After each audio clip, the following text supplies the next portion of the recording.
Sebentar. Oke, kelihatan?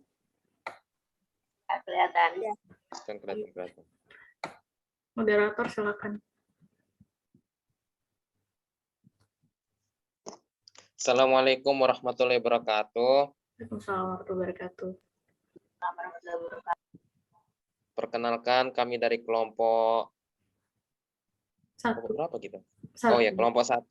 Kami akan mempresentasikan tentang bab 6 PPKN mengenai ancaman terhadap negara dalam bingkai Bhinneka Tunggal Ika.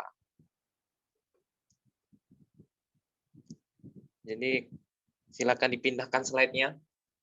Ancaman terhadap integrasi nasional dapat didefinisikan sebagai potensi yang membahayakan keutuhan suatu kesatuan bangsa. Bentuk ancaman terdiri dari dua jenis, antara lain ancaman militer, dua ancaman non-militer. Indonesia berada di tengah-tengah dunia serta dilewati garis khatulistiwa dan diapit oleh dua samudra. Kondisi itu menunjukkan Indonesia berada pada posisi silang yang sangat strategis dan ideal. Tidak hanya aspek kewilayahan, namun meliputi aspek kehidupan sosial pula. 1. Kebudayaan Indonesia berada di antara kebudayaan timur dan di utara dan kebudayaan barat di selatan. 2. Sistem pertahanan dan keamanan kontinental di utara dan sistem pertahanan maritim di barat, selatan, dan timur. 3. Ideologi Indonesia terletak di antara komunisme di utara dan liberalisme di selatan. 4. Penduduk Indonesia berada di antara daerah berpenduduk padat di utara dan daerah berpenduduk jarang di selatan. 5. Ekonomi Indonesia berada di antara sistem ekonomi sosialis di utara dan sistem kapitalis di selatan. Yang pertama adalah ancaman militer. Ancaman militer dapat kita definisikan. Yang pertama, kekuatan senjata dan pasukan militer terorganisasi. Yang kedua, membahayakan kedaulatan. Yang ketiga, membahayakan keutuhan wilayah. Yang keempat, mengancam keselamatan segenap bangsa. Jadi, dari poin di atas dapat kita simpulkan definisi dari ancaman militer yaitu ancaman terhadap integrasi nasional yang menggunakan kekuatan senjata dan pasukan militer yang dapat membahayakan kedaulatan, keutuhan wilayah, dan keselamatan.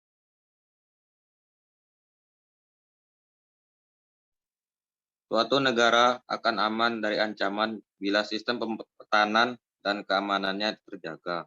Berikut bentuk ancaman militer terhadap integrasi nasional antara lain: 1. Agresi militer merupakan salah satu contoh bentuk ancaman militer terhadap nasional. Tindakan penyerangan pada suatu wilayah dengan tujuan merebut kedaulatan negara. Contoh dari kasus agresi militer Belanda. 1. Pada tanggal 21 Juli 1947, ditargetkan Jawa dan Sumatera.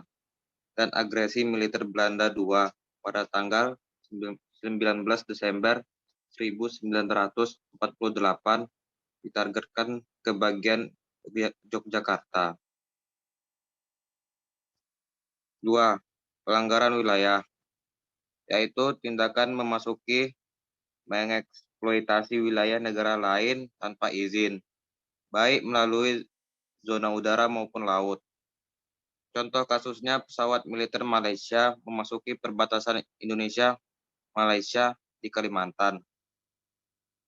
Pulau Ambalat, tidak hanya pesawat militer, kapal perang Malaysia pun juga masuk ke perairan Ambalat. Hal ini pun sering dilakukan oleh Malaysia.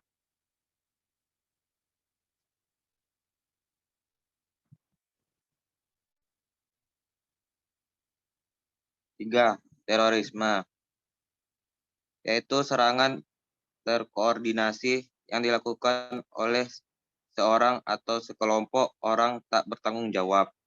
Tujuannya untuk menumbuhkan rasa panik terhadap masyarakat. Contohnya organisasi Papua Merdeka melakukan teror pada para pendatang dan orang asli Papua. Laporan terakhir kali dibuat pada hari Jumat 4 Juni 2021.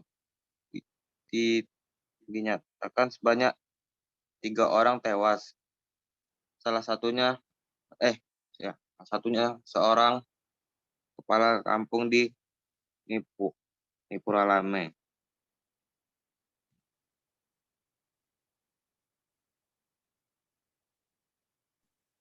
4. Sabotase, tindakan perusakan secara sengaja dan terencana kepada hak cipta dengan tujuan untuk merugikan pihak lawan. Hal ini dilakukan dari kelompok gerakan perlawanan bawah tanah atau agen rahasia lawan. Dari kasus sabotase di Gelora Bung Karno dan Asian Games 1962, dinyatakan stadion terbakar dan persuakan ke kursi stadion di Jakabaring menyebabkan kerugian besar bagi Indonesia. 2. Ancaman non-militer. Baik, terima kasih. Ancaman non-militer. Berikut adalah materinya. Itu dapat didefinisikan, yang pertama, ancaman tanpa gencatan senjata dan pasukan militer tertentu. Kemudian yang kedua, ada ancaman menyerang norma dan nilai bangsa. Sehingga dapat disimpulkan, ancaman non-militer yaitu ancaman terhadap integrasi nasional yang tidak menggunakan senjata dan pasukan militer yang tujuannya untuk menyerang norma dan nilai suatu bangsa. Nah, bentuk ancaman non-militer. 1. Korupsi, yaitu penyalahgunaan uang negara oleh sekelompok orang atau pribadi. Tujuannya yaitu untuk memperkaya diri sendiri atau kelompok. Faktor terjadinya korupsi antara lain tekanan, kesempatan, dan rasionalisasi.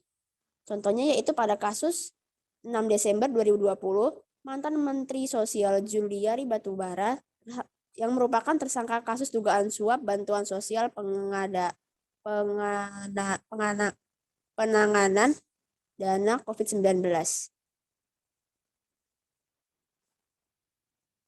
Yang kedua yaitu penjualan aset negara ke negara asing. Hal itu bertujuan untuk memperoleh dana negara bagi pembangunan infrastruktur negara. Contohnya yaitu pada kasus Tami Soekardi yang melakukan tindak pidana korupsi menjual tanah yang belum dihapus dari aset negara. Hakim Pengadilan Negeri Medan memvonis dengan hukuman 6 tahun penjara dan membayar uang ganti kerugian negara. 3. Masuknya budaya asing di Indonesia. Masuknya budaya asing di Indonesia. Budaya asing terkadang menjadi ancaman terhadap integrasi nasional, terutama budaya yang menimbulkan dampak negatif bagi masyarakat.